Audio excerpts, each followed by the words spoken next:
Vous avez fait le bon choix d'être là ce matin. Je salue tous ceux qui nous suivent sur les réseaux, sur notre chaîne YouTube, qui nous suivent en direct sur notre chaîne Facebook. On est content de vous avoir avec nous chaque dimanche. Et le Seigneur va encore nous bénir en ce jour. Alléluia. Merci les chants, que Dieu vous bénisse. Alléluia. Puissantes sont ses œuvres.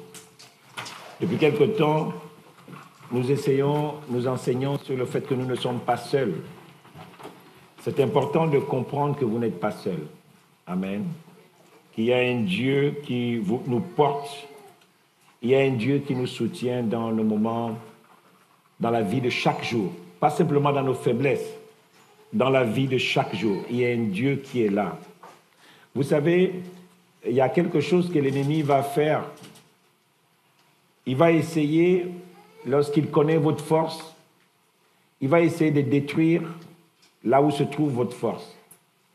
Vous savez, dans la guerre militaire qui se passe aujourd'hui, pour affaiblir l'ennemi, ce qu'on fait, c'est qu'on va bombarder là où il a ses stocks, là où il a ses réserves, là où il garde ses munitions. Lorsque on découvre ça et qu'on bombarde ça, vous êtes affaibli. C'est pour ça que l'Amérique reste une des plus grandes puissances encore aujourd'hui, parce qu'ils ont les satellites qui scannent la Terre tous les jours. Et ils sont capables, quel que soit le pays, de savoir où tel ou tel pays cache des choses et bombarder avec précision pour affaiblir ces nations-là.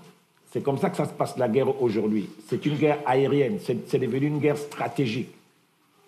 Si je sais là où est ta force, je vais frapper au cœur de là où est ta force pour t'affaiblir. Et c'est la stratégie que le diable utilise dans la vie des chrétiens. Il va nous affaiblir. C'est pour ça qu'aujourd'hui, je voulais nous parler d'un thème que l'on touche rarement, la puissance du sang de Jésus-Christ. C'est important de comprendre la puissance qu'il y a dans le sacrifice, dans le sang de Jésus. Alléluia. Vous savez, l'ennemi, il va essayer d'éloigner ces choses de nous pour nous déstabiliser. Parce que vous savez, beaucoup de chrétiens se sont convertis souvent dans des réunions où ils ont été touchés. Ils ont commencé à être touchés par la grâce de Dieu, mais le travail de Dieu n'a pas continué.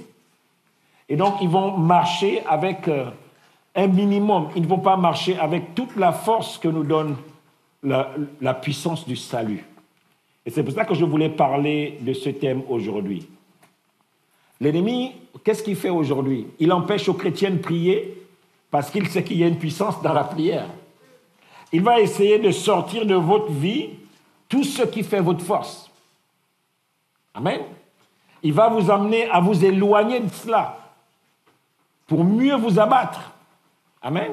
S'il sait que c'est l'Église, chaque dimanche, il va vous créer un problème. Parce qu'il sait que l'Église, c'est là où Dieu répare les vies.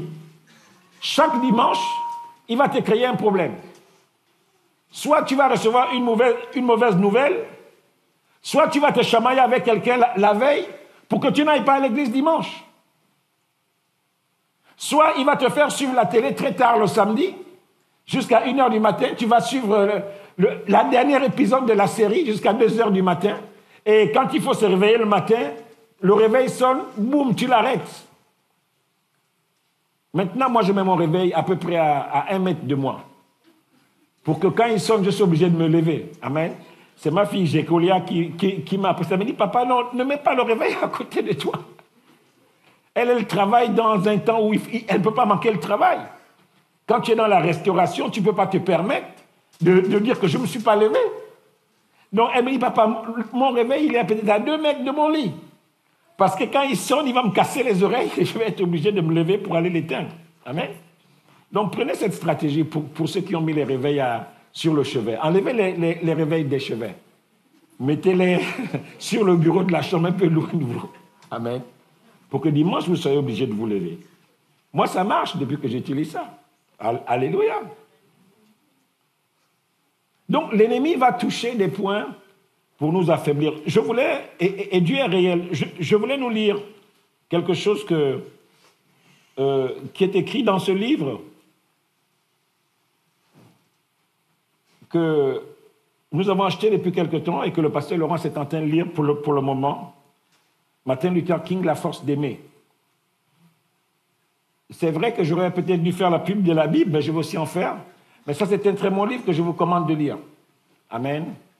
C'est vraiment, vous savez, on a besoin de voir la vie chrétienne manifestée chez les personnes de notre époque pour qu'on réalise que ça marche. Et dans ce texte, en fait, le texte que je vais vous lire, c'est un passage où Martin Luther King avait commencé quelque chose et il était découragé parce qu'il avait le sentiment qu'il était abandonné. Et il s'apprêtait, le découragement était au-dessus de tout par rapport au projet dans lequel il s'était engagé. Il avait des menaces de mort et voici ce qu'il dit, parce que la peur l'avait envahi. Et il prie, et ça je vais vous lire la prière qu'il adresse à Dieu. Il dit, je me suis dressé ici pour ce que je crois être juste, mais maintenant j'ai peur. Les gens se tournent vers moi pour être guidés. Et si je vais devant eux sans force et sans courage, eux aussi chancelleront. Je suis au bout de mes forces. Il ne me reste rien. J'en suis venu au point où seul je ne puis plus faire face. Et il dit, à ce moment-là, j'eus conscience que la présence divine, comme jamais auparavant, était là. Donc ça marche. Il était envahi par la peur. Il a parlé à Dieu selon ce qu'il y avait dans son cœur. Il a dit, Seigneur, j'ai conduit ces gens jusque-là. Ils ont cru en moi. Mais pour te dire vrai, je n'ai plus la force pour avancer. Et je sais que si je me présente à eux dans l'état où je suis, eux aussi vont se rendre compte que j'ai peur. Ils vont chanceler. Ils vont avoir peur aussi d'avancer. Et il dit qu'à ce moment-là, il a senti la force de Dieu l'envahir. C'est des réalités. Apprenons à être sensibles dans nos faiblesses, dans nos difficultés, à crier à Dieu. Il est réel, bien-aimé. Et l'ennemi, qu'est-ce qu'il va faire? C'est de nous arracher tout ce qui fait notre force. Il va t'empêcher de prier parce qu'il sait que ta force, tu la tires dans la prière. Il va t'empêcher de lire ta Bible parce qu'il sait qu'en lisant la Bible, tu vas découvrir des nouvelles facettes de Dieu. Et comme il ne veut pas que tu découvres ça, il va éloigner la Bible le plus de toi. Amen. Il va t'empêcher de venir aux réunions d'église parce qu'il sait que la communion fraternelle est une puissance. Parce que quand tu viens à l'église et que tu te rends compte que quelqu'un qui est rentré en dessous de là où toi tu étais avant, aujourd'hui il est fort, tu vas te dire, mais si Dieu a pu faire ça pour lui, pour elle, il peut le faire pour moi. Il va te faire fuir les endroits où tu peux multiplier ta force. Amen.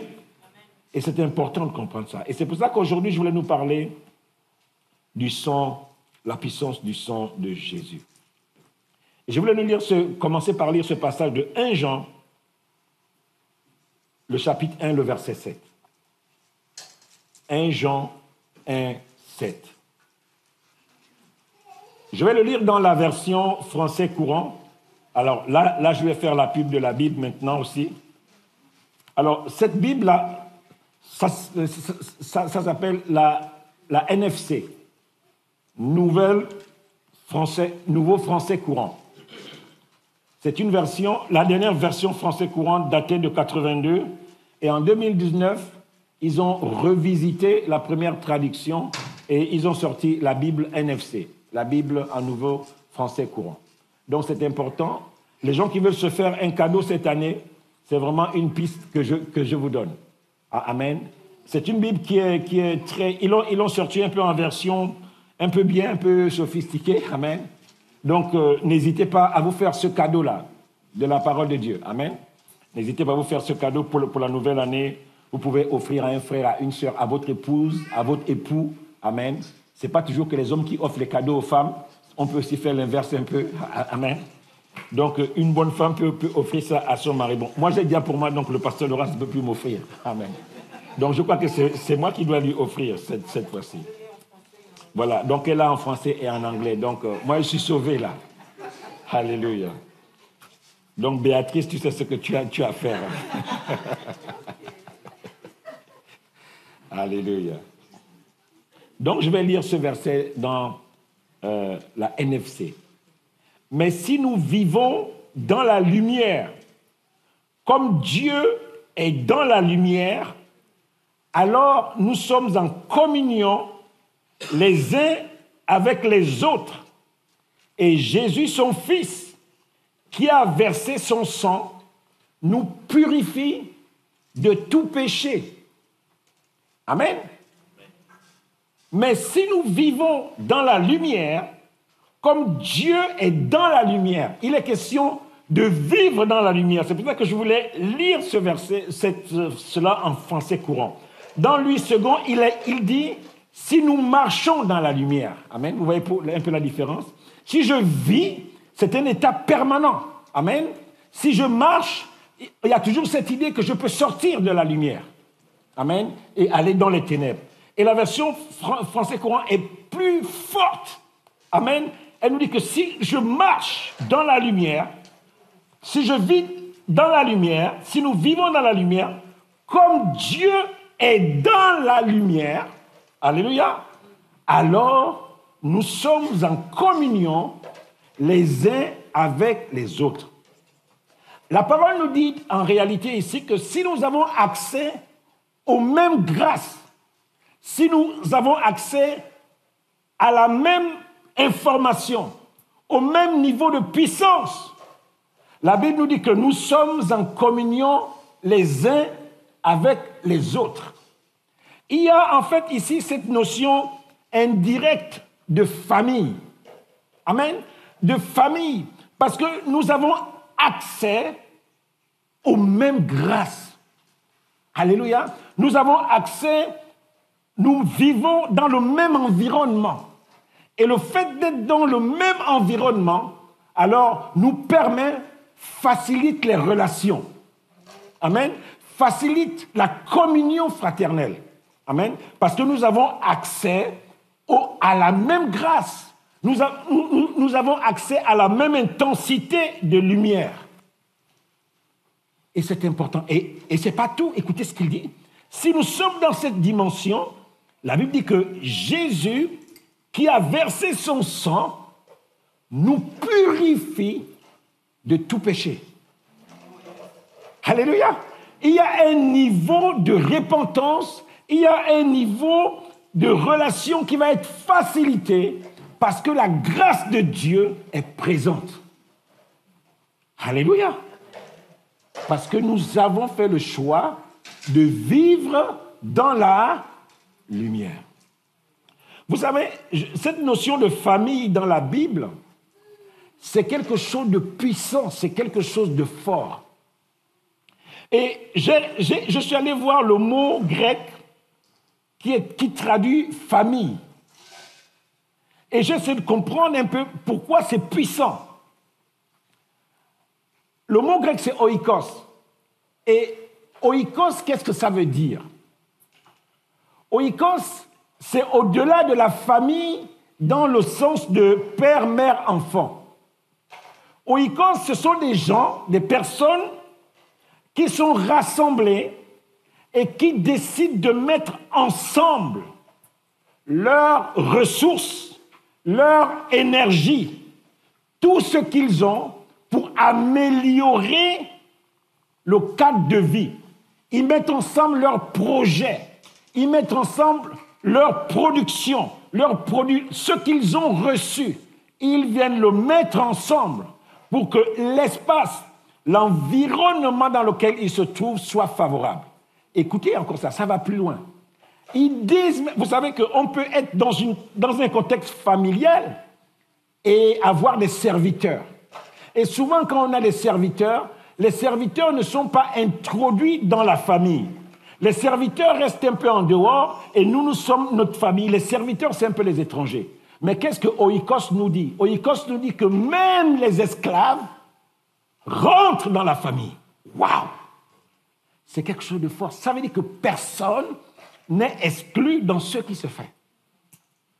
Oikos élargit que ce n'est pas simplement des personnes qui ont mis ensemble leurs capacités, leurs dons et leurs ressources, mais c'est également des personnes qui n'ont rien mis et qui viennent profiter de ce qui a été mis par ceux qui ont des capacités. Alléluia, c'est fort. Et nous comprenons mieux ce passage que si nous décidons de vivre dans la lumière, nous créons quoi? Nous créons un espace qui est favorable à ce que même quelqu'un qui nous visite, il va pouvoir bénéficier de la grâce qu'il trouve. Il va bénéficier de cette grâce. Parce que dans cet espace, il n'y a pas de place pour l'accusation. Il n'y a pas de place pour le finger pointing. Le pointer du doigt, tel a fait ça. Si je n'ai pas fait ça, parce que tu m'as dit ça, parce que tu m'as d'abord parlé comme ça. Il n'y a pas de place pour ça. Et les gens qui viennent de l'extérieur, qui n'ont même rien payé comme prix pour bénéficier de cette grâce, ils rentrent aussi dans la grâce. Amen. Et c'est pour ça que la Bible nous dit que s'il y a cet environnement, Jésus son Fils, si nous sommes en communion les uns avec les autres, Jésus, qui a versé son sang, nous purifie. Vous savez qu'aujourd'hui, si vous venez parler aux gens du sang de Jésus, ils vont vous trouver bizarre. Dans un environnement du 21e siècle, où tout est nickel. Mais vous savez, le diable était menteur. Avant-hier, je suivais une émission sur Internet sur un peu l'ésotérisme. Et les gens qui intervenaient, il y avait un pasteur, il y avait des sociologues, tout ça. Et il y a un sociologue qui disait qu'aujourd'hui, 70% des personnes dans le monde s'intéressent à l'ésotérisme. Waouh! Donc, les gens se posent en réalité des questions sur le sens de la vie. Parce que, bien aimé, regardez, Paul dit quoi? Il dit, si c'est seulement sur cette terre que nous espérons en Dieu, il y a quelque chose qui ne tourne pas rond. Nous sommes les gens les plus malheureux de la terre parce que si notre espérance est terrestre, il y a des gens qui, pour réussir, ils vont tuer les autres, ils vont braquer les banques, ils vont voler, ils sont prêts à tout. Donc, il dit que nous vivons donc dans un monde où c'est toujours les plus forts qui vont gagner. Il dit, mais si c'est dans un monde où c'est les plus forts qui gagnent, donc nous qui sommes des chrétiens, ça ne sert plus à rien puisque nous, on veut tellement suivre la parole de Dieu que finalement, dans notre façon de vivre, il y a des niveaux qu'on ne peut jamais atteindre. Puisqu'on ne peut pas tuer, on ne peut pas mentir, on ne peut pas voler, on ne peut pas détourner. Il dit donc nous sommes les plus malheureux puisque d'autres, les choses que nous recherchons, les autres, pour les avoir, ils vont voler, ils vont tuer, ils vont assassiner, ils sont prêts à tout pour le faire. Donc nous qui espérons, donc si notre espérance n'est que sur la terre, ce n'est pas la peine. Les chrétiens, donc nous sommes les gens les plus malheureux parce qu'il y a des niveaux que nous n'allons jamais atteindre. Alléluia. Et le Seigneur nous parle ce matin. Il y a donc cet environnement que nous devons créer. Et chacun de nous, il dit, si nous sommes en communion les uns avec les autres. Donc il y a quelque chose qui se passe dans la façon d'interagir. Chacun se dit, moi j'ai décidé de vivre dans la lumière. Parce que j'ai décidé de vivre dans la lumière, j'ai un effort à faire pour améliorer, bien aimé, la relation, la communion fraternelle. Amen. Donc c'est si. Ce n'est pas si je suis chrétien. Si je décide de vivre dans la lumière. Donc ça veut dire que je peux être à l'église et être faux. Et ne pas décider de vivre dans la lumière. Ça veut dire que si je ne suis pas dans ce cas, je ne suis pas en communion avec les autres. Ça veut dire que, un peu comme certains disent, non, moi je viens à l'église, je vis ma petite vie chrétienne et je pars. Ok, tu vis ta petite vie chrétienne, mais tu n'es pas en communion avec les autres. Ce qui fait que le niveau de grâce qui vient du fait que le sang de Jésus vient nous purifier, c'est comme une action régulière et quotidienne. Amen. Il dit que si nous demeurons dans cet état, alors le sang de Jésus va pleinement manifester la raison pour laquelle il a été versé à la croix. Et donc, aujourd'hui, les hommes ne comprennent pas le sang de Jésus. Dites à quelqu'un que le sang de Jésus nous purifie dans le contexte du 21e siècle, où le sang de Jésus, c'est la clé qui me donne accès à la grâce de Dieu, ils ne comprennent pas. Mais ça, c'est ton secret en tant que croyant. Tu sais que le sang de Jésus me purifie.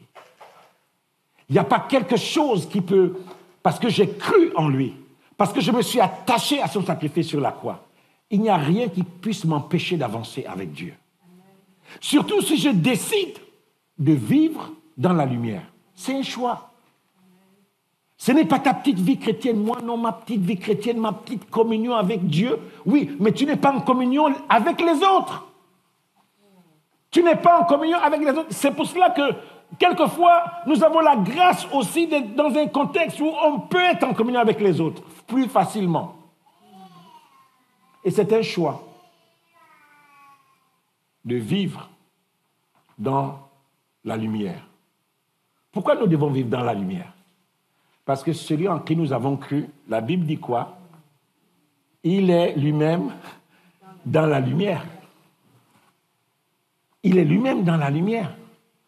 Donc, si je veux profiter de sa grâce, si je veux profiter des bienfaits qu'il me donne, si je reste, si je demeure dans la même lumière, vous savez, quand deux personnes voient la même chose, il est difficile qu'il y ait des conflits entre eux. Les conflits viennent quand il y a 10 visions.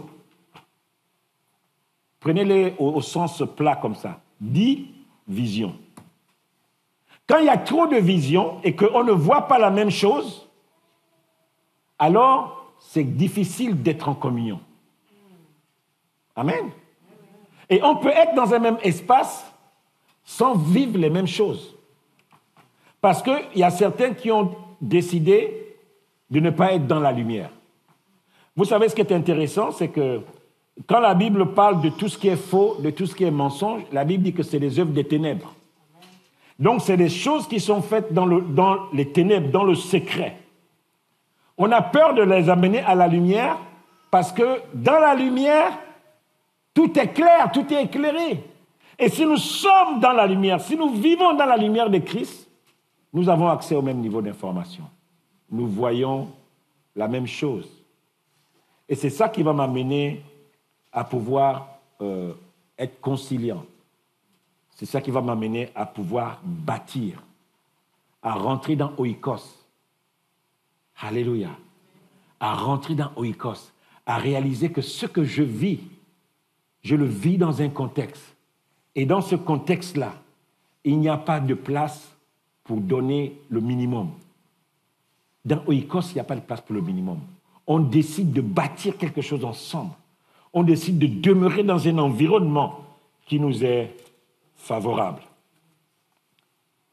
Parce que dans cet environnement qui nous est favorable, le sang de Jésus est fonctionnel. Il travaille.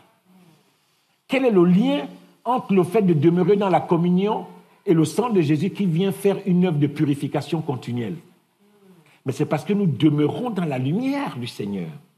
Il est dans la lumière. Et si nous demeurons dans cette lumière-là, l'œuvre de la croix, le sang de Jésus nous purifie continuellement. Ça veut dire que si je me suis positionné en dehors de sa lumière et que j'ai fait des choses qui ne sont pas bien, si je rentre dans cette lumière, à nouveau ce sang a la capacité de me relaver, de me purifier et de me relancer. Allez, repars.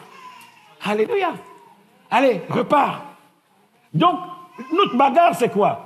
C'est de demeurer dans cette lumière pour que le sang de Jésus soit fonctionnel.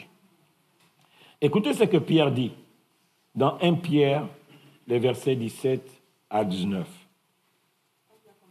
1 Pierre, chapitre 1, les versets 17 à 19.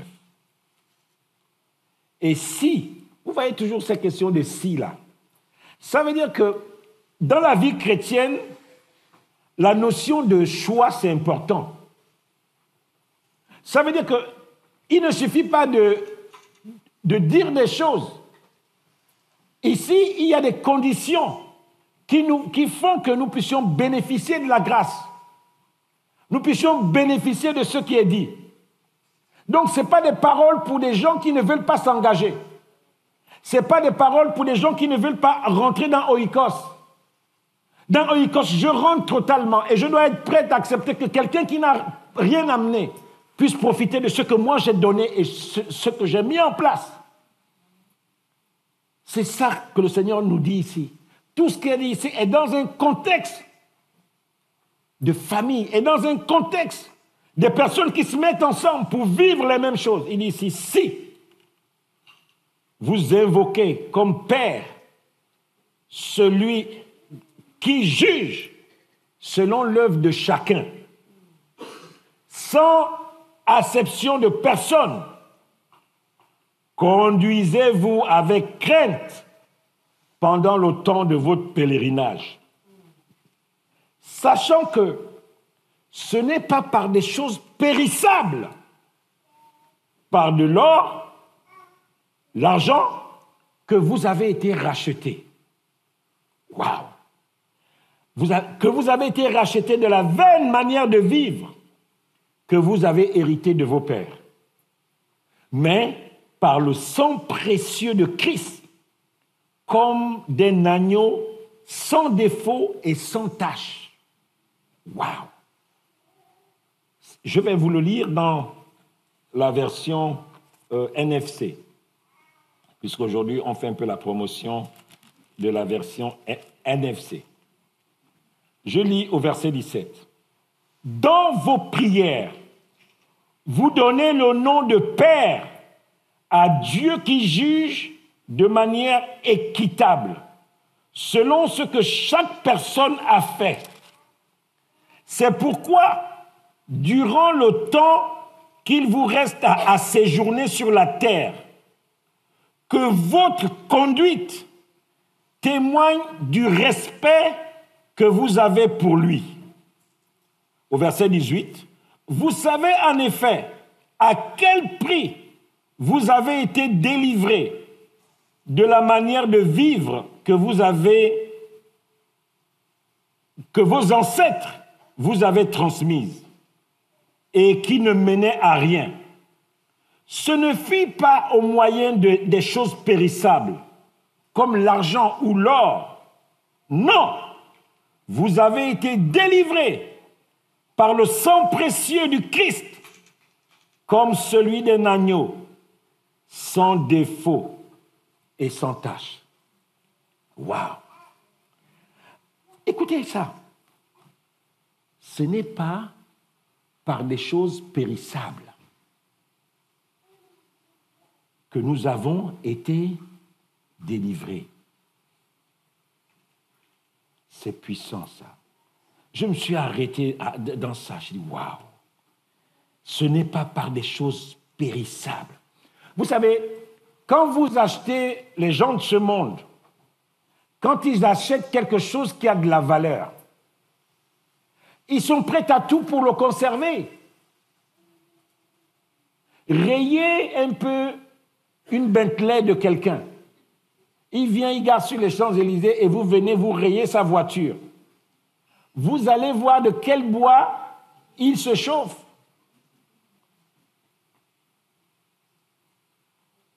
Voyez un peu une femme qui a acheté son sac, je ne sais pas les sacs les plus chers, quelle marque c'est, ou bien un sac qui a coûté 8 000 €. Elle a son sac et un enfant prend ça, il se met à jouer et il le tire sur le trottoir. Waouh! Vous allez voir comment elle va bondir avec ses talons loup-boutin pour étrangler le petit. Parce qu'elle sait le prix qu'elle a mis sur ce sac. Elle sait le prix que ça lui a coûté, le sac. Alléluia. Achetez un vase. Et puis vous amenez, vous mettez le vase sur une tablette et vous avez votre neveu à la maison qui est en train de s'approcher du vase. Vous allez bondir pour aller attraper le petit. Hein, Péniel? Nous étions là. Péniel, il bouge là, mais il va à gauche, à droite, il est là-bas. Et ça m'a fait rire quand Témi rentrait avec lui après 18 heures. Il était sur l'épaule de sa mère, il était KO, il dormait. Il touchait à tout, il veut tout toucher. Il prend le micro, on arrache le micro, il vient ici, il joue à la guitare, on arrache la guitare. Quand quelque chose vous coûte, la réaction que vous allez avoir, c'est par rapport au prix que la chose vous a coûté.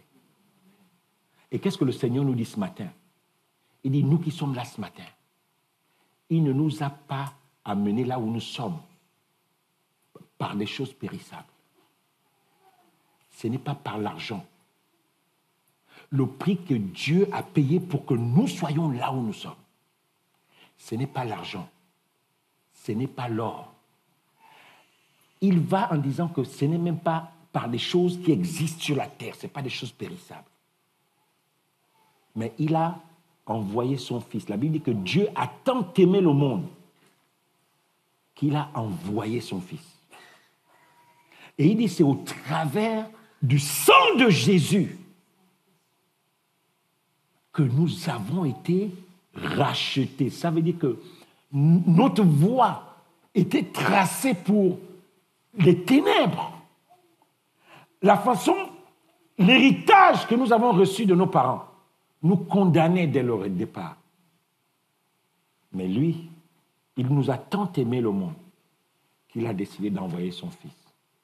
Et qu'au travers du sang de son Fils, notre réconciliation avec lui soit totale. Waouh! Donc, quand je vois ça, je ne peux pas m'amuser. Il est en train de nous dire que ton petit sac que tu as acheté là, dans 10 ans, ton sac peut-être ne vaudra plus rien. Parce que nous sommes dans un temps où la mode change tous les jours. J'ai discuté avec mes enfants une fois, nous étions à Amsterdam et il fallait payer des chaussures pour la rentrée. Nous, quand on était petits, on te payait une chaussure en cuir et ça te faisait toute l'année. Et je les voyais aller prendre des chaussures en tissu. J'ai dit, mais ça, c'est quoi? Voilà, c'était à Aberdeen, en Écosse.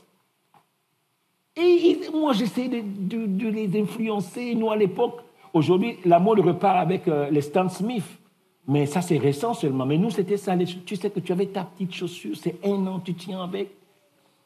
Mais aujourd'hui, l'enfant va te prendre la chaussure qui va faire 1 semaine, il va la pousser. Tu ne peux rien faire. La chaussure coûte 120 €. Mais tu sais même que quand il prend ça, tu es énervé au fond de toi. Mais c'est la mode. Le Seigneur dit que ce n'est pas par de l'argent ou de l'or que nous sommes là ce matin. Et il dit que ça doit susciter de la crainte. Ça doit susciter de la crainte. Conduisez-vous avec crainte pendant le temps de votre pèlerinage terrestre. Parce que Dieu a payé un prix lourd pour vous. Un prix lourd. Conduisons-nous avec crainte. Ça veut dire en d'autres mots que prenons-nous au sérieux. Et que donc ce sang-là, il fonctionne encore aujourd'hui pour nous maintenir dans la grâce. C'est pour cela qu'il nous invite, le Seigneur nous invite ce matin à vivre dans la lumière, dans la clarté, que nos vies soient claires. Que quand on te voit, ce qu'on voit, c'est ce que tu es vraiment. Parce que si nous sommes dans le même environnement, regardez le cadre de la famille. Dans le cadre de la famille, tout le monde se connaît. Il n'y a pas quelqu'un qui cache le jeu. Pourquoi? Parce que nous sommes dans le contexte d'une famille et je peux mieux aider l'autre. Je baisse la garde dans le contexte de la famille parce que c'est là qu'il y a la joie. C'est là que Dieu est avec nous. C'est là que Dieu nous répare, nous tous. Je baisse la garde. Vous n'avez jamais vu quelqu'un qui vit dans une famille en mettant des réserves? Non, je ne peux pas me donner totalement. Ça veut dire que si tu es comme ça, c'est que tu n'es pas en communion avec les autres. Ah, tu sais, moi j'ai été tellement blessé dans les églises que maintenant, je marche comme un chat. Non, tu n'es pas dans Oikos. Tu n'es pas totalement dans la lumière. Quand tu regardes, tu as une partie dans la lumière, une partie dans l'ombre. Tu es comme une panthère. Vous savez, la panthère va beaucoup jouer avec les contrastes de la forêt pour mieux attaquer ses proies en fonction de son pelage. Parce qu'il y a des panthères noires, il y a des panthères qui... Le type panthère, on connaît le type panthère. Il y a ceux qui ont des pélages particuliers, ils vont adapter leur lieu de chasse en fonction de leur pélage. Le Seigneur nous dit ce matin, vivons dans la lumière. C'est dans la lumière qu'il y a la grâce. C'est dans la lumière que le sang de Jésus est fonctionnel. C'est dans la lumière que le sang de Jésus nous remet sur le plateau et nous relance. Nous sommes un peu comme cette usine à produire des gens qu'on relance. Toi, tu viens de dire, oh non, moi je suis épuisé. Allez, on te prend, on te remet en scène. Allez, on te remet en scène, on te remet dans la lumière. Mais la Bible nous dit que si nous sortons de cette lumière-là, nous ne bénéficions pas de la grâce qu'il y a dans le sang de Jésus. Et il dit que nous n'avons pas été rachetés, bien-aimés. Nous qui sommes là ce matin, moi je me prends au sérieux. Si mon voisin ne se prend pas au sérieux, qu'il veut vivre sa vie comme il veut, moi, toi, prends-toi au sérieux. Patricia, prends-toi au sérieux. Si Ulrich, tu sens qu'il ne veut pas se prendre au sérieux, toi tu te dis, Ulrich, moi je me prends au sérieux. Je me prends au sérieux. Moi je me prends au sérieux. Fais ton désordre, quand tu auras compris, tu viendras me retrouver dans mon sérieux et nous allons à nouveau rentrer en communion. C'est pour ça que quelquefois nous devons être fermes. Moi, je sais le prix qu'il a payé pour moi. Je sais le prix qu'il a payé pour moi. C'est un peu comme dans un couple. Vous êtes unis. Il y a un qui est allé ramasser l'autre au moment où il était le plus faible. Cet homme-là, tu t'es dit non. Cette femme-là, tu t'es dit non. Ce que je suis aujourd'hui, elle a payé quelque chose, un prix dedans. La Miss Monde peut passer devant moi. Je la regarde comme ça, j'ai dit, ok, c'est bien, tu es jolie, mais cet homme-là, mais cette femme-là, le prix qu'il a payé pour moi, passe ta route. En anglais, on dit go away. Passe ta route. Je sais le prix qu'il a payé pour moi. Bien-aimés, prenons-nous au sérieux. Ce n'est pas par des choses périssables. Si c'était par de l'argent, on devait se mesurer les uns les autres en disant que oui, tu sais, moi j'ai coûté plus cher que toi. Donc aujourd'hui, bon, toi tu es de la pacotille à côté de ce que moi j'ai coûté à l'époque. C'est comme ça que l'on fait souvent quand les gens se retrouvent et chacun veut montrer qu'il a le dernier truc à la mode. Oh, tu sais, moi, mon iPhone, à l'époque, quand c'est sorti, c'était 1 000 €. Hein. Oh, mais tu sais, le mien aujourd'hui, et bon, c'est vrai qu'il est 800 €, mais il est mieux que le tien à 8 000. Et donc, on s'est dit, chacun veut montrer que ce qui lui a coûté cher est meilleur. Mais le Seigneur nous dit ici que nous tous, on a été achetés au même prix. Au même prix. Et si tu es conscient du prix que le Seigneur a mis pour toi, même si tu es en couple, laisse d'abord ton conjoint. Toi, décide de te prendre au sérieux. Seigneur.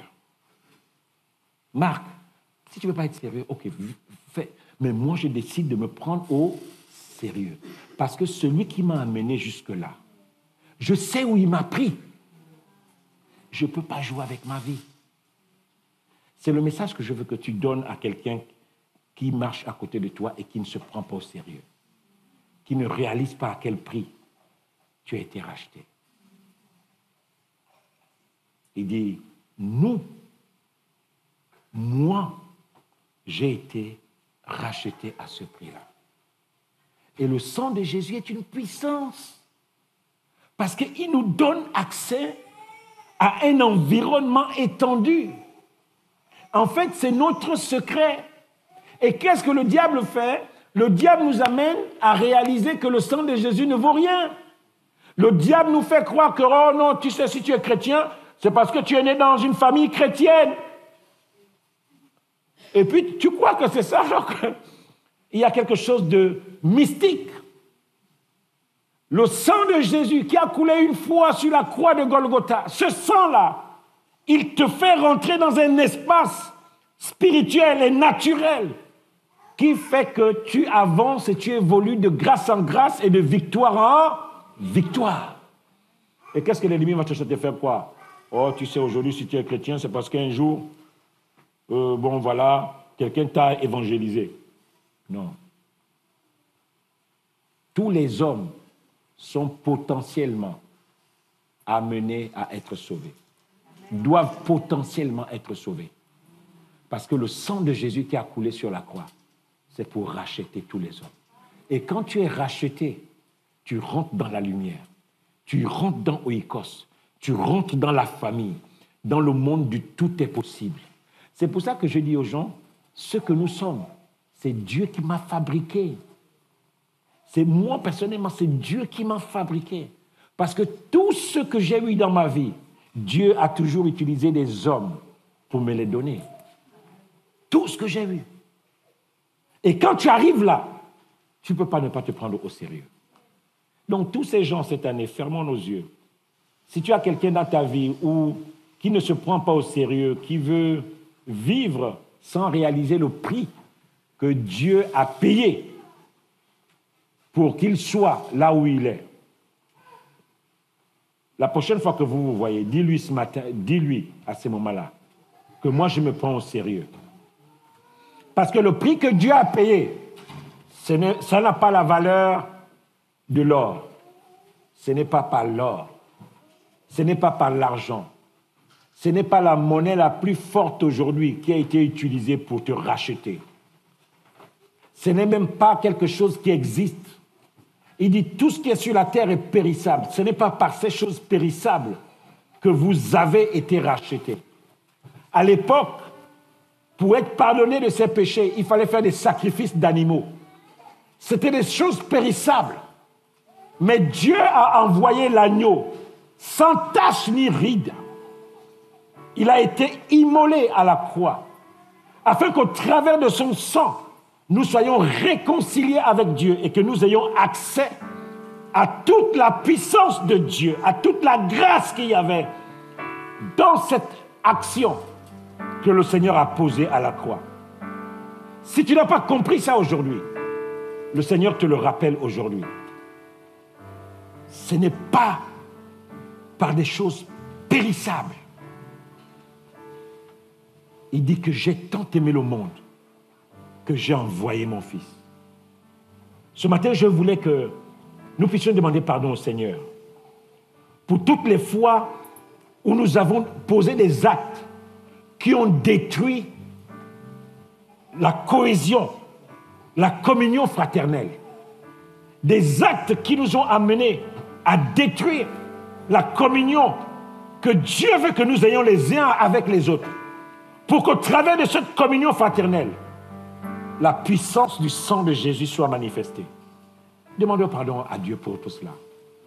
Toutes les fois où on a voulu avancer comme un loup isolé, seul, toutes les fois où on a cru qu'on était le meilleur et que les autres étaient des moins que rien. Le Seigneur nous dit ce matin que nous tous qui sommes là, nous avons été rachetés au même prix. Au même prix. Seigneur, je te demande pardon ce matin. Prions le Seigneur, disons-lui quelque chose. Dis-lui quelque chose. Si tu ne t'es pas pris au sérieux, si tu as cru que tu n'étais qu'un pauvre pécheur, si tu as cru que non, mais tu viens à l'église, au bon, tu viens là pour juste faire acte de présence, le Seigneur te dit que tu appartiens à une famille. Et pour rentrer dans cette famille, Dieu a payé un prix fort, un prix lourd. Seigneur, ce matin, je veux réaliser le prix que tu as payé pour moi à la croix. Je veux aussi réaliser, Seigneur, qu'au travers du sang de Jésus, tu me donnes droit de rentrer dans la plénitude de ta grâce. Que le sang de Jésus est une couverture, est une puissance qui me permet, Seigneur, de profiter au maximum de tout ce que tu nous donnes en tant qu'enfant de Dieu pour vivre victorieusement sur la terre. Le sang de Jésus ce matin. Le sang de Jésus ce matin m'amène à me prendre au sérieux. Seigneur, je veux me prendre au sérieux. Je refuse d'avoir dans mon entourage des personnes qui ne se prennent pas au sérieux, qui ne réalisent pas le prix que tu as payé pour nous. Le prix que tu as payé pour que nous soyons là ce matin. Le prix que tu as payé pour que nous puissions rentrer dans cette famille qui nous amène à profiter, à bénéficier du sang de Jésus. Nous ne réalisons pas. Seigneur, ce matin, je veux être conscient du prix que tu as payé pour moi. Je veux être conscient, Seigneur, du prix que tu as payé pour moi. Je veux être conscient du prix. Seigneur, ce n'est pas par de l'or. Ce n'est pas par la monnaie. Ce n'est pas par l'argent que tu m'as racheté. Un jour, le ciel s'est arrêté et tu as décidé d'envoyer ton fils. Tu as tout arrêté et tu as tourné tes regards vers nous. Toi qui vis aujourd'hui dans l'échec et tu essaies de te battre avec tes propres forces, le Seigneur te dit ce matin que ce n'est pas par la force, ce n'est pas par ta force, ce n'est pas par ta force que tu vas t'en sortir.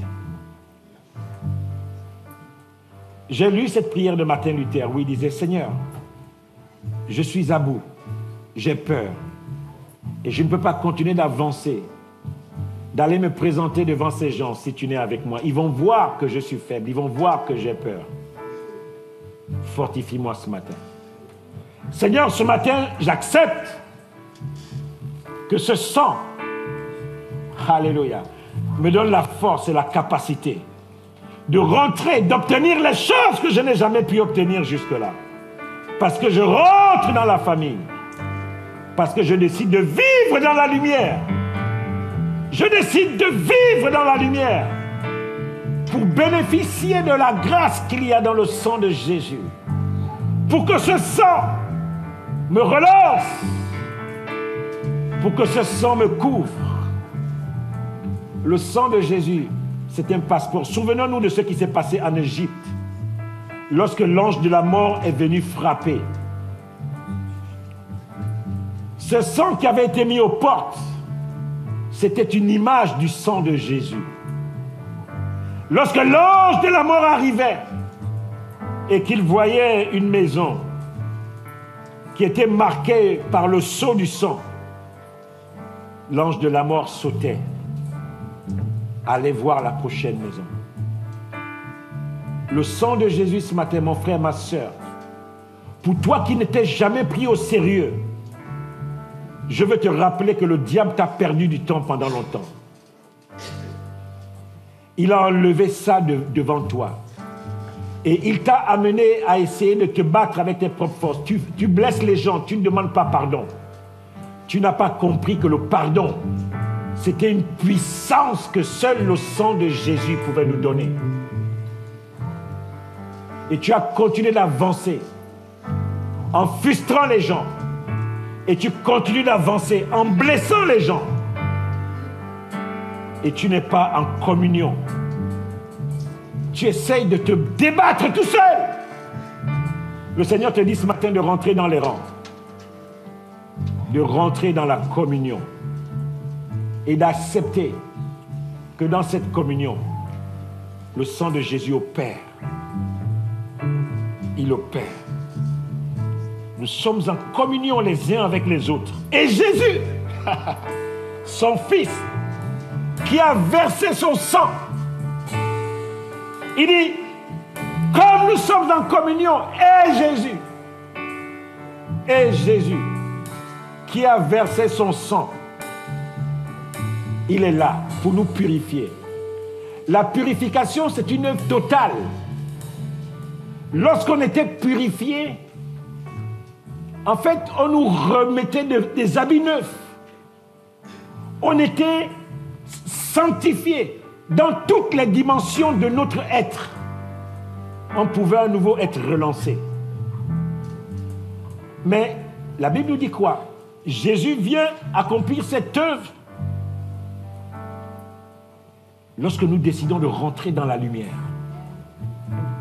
Et que nous décidons de rentrer dans une communion réelle. Lorsque je décide de rentrer dans Oikos, dans la famille de Dieu, c'est là. C'est pour ça que, bien-aimé, que personne ne vous mente. Sors de ton isolation ce matin. Sors de ton isolement ce matin. Sors de ton isolement ce matin.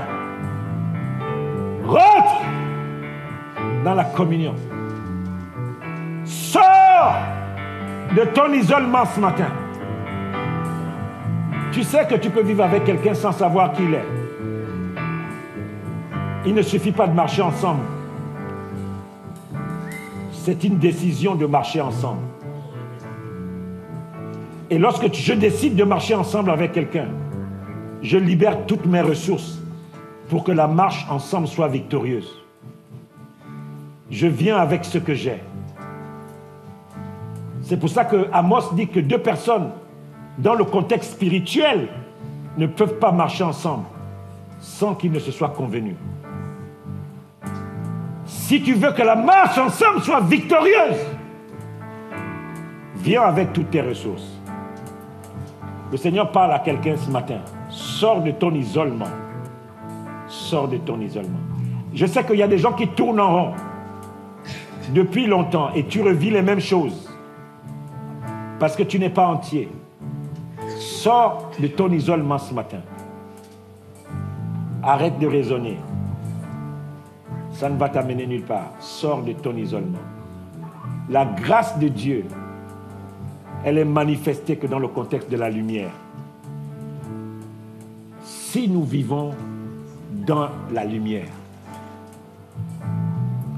si nous vivons dans la lumière, le sang de Jésus qui a été versé nous purifie. Si je vis dans la lumière, dans mon couple, il n'y a que là que le sang de Jésus me donne la force pour que mon couple soit un couple qui est fort. S'il y a des parties de ma vie que mon mari ne connaît pas, que ma femme ne connaît pas, ton couple est faible. Vous êtes faible. Si je décide de vivre dans la lumière, dans le contexte de l'église, waouh! Il y a des choses que je vais atteindre. Parce que c'est là, la Bible dit, et Jésus, qui a versé son sang, me purifie. L'œuvre de la purification est totale. Elle purifie. La purification consistait à remettre en place l'esprit, l'âme et le corps. L'œuvre de la purification est totale.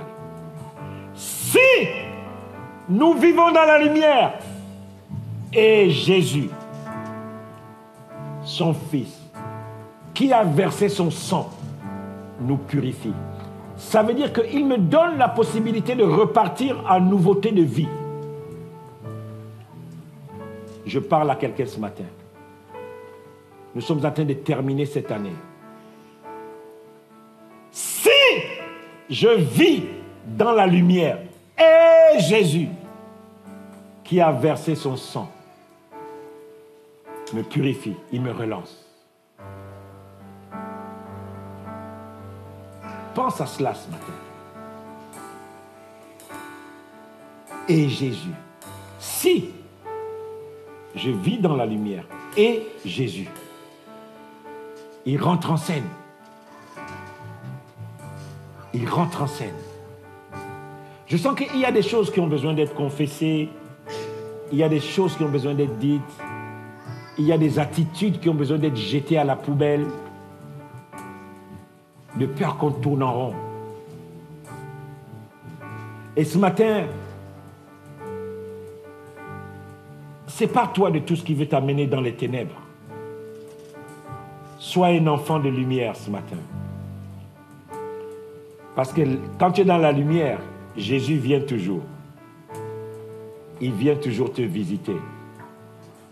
Ne laissez pas les difficultés par lesquelles vous passez vous amener dans les ténèbres. Ça fait depuis plus de 30 ans que je suis chrétien. Toutes les personnes qui ont joué ce jeu-là, je peux vous garantir aujourd'hui qu'ils sont nulle part. Ils sont nulle part. Le secours n'est pas en Égypte. Le secours est dans la lumière. Il dit, dans la lumière, Jésus vient. La lumière et Jésus vont ensemble. La lumière et Jésus vont ensemble. Le jeu,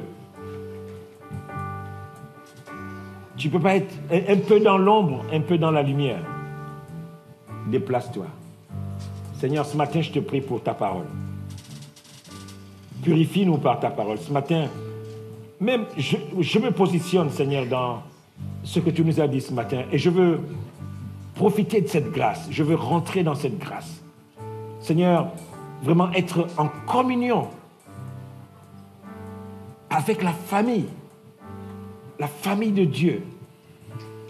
Et parce que je sais que c'est dans cette famille que tu déverses ta grâce. Seigneur, je ne veux pas me mettre à l'écart. Que rien ce matin ne me mette à l'écart. Que rien ce matin ne m'amène à vivre ma petite vie. Je ne veux pas être isolé. Je ne veux pas être dans l'isolement ce matin. Aide quelqu'un ce matin, Seigneur, à sortir de l'isolement. Aide quelqu'un ce matin à rentrer dans la lumière. Et quand tu décides de rentrer dans la lumière, tu sais qu'on va tout voir. Mais c'est toujours un choix. C'est pour ça que la Bible dit si. Ça veut dire que tu peux ne pas le faire. C'est pour ça qu'il y a le si. Si tu décides, il y a des tâches qu'on va voir. Mais ne t'en fais pas. La Bible dit que dès que tu rentres et Jésus arrive, il va commencer une œuvre de réparation. Alléluia.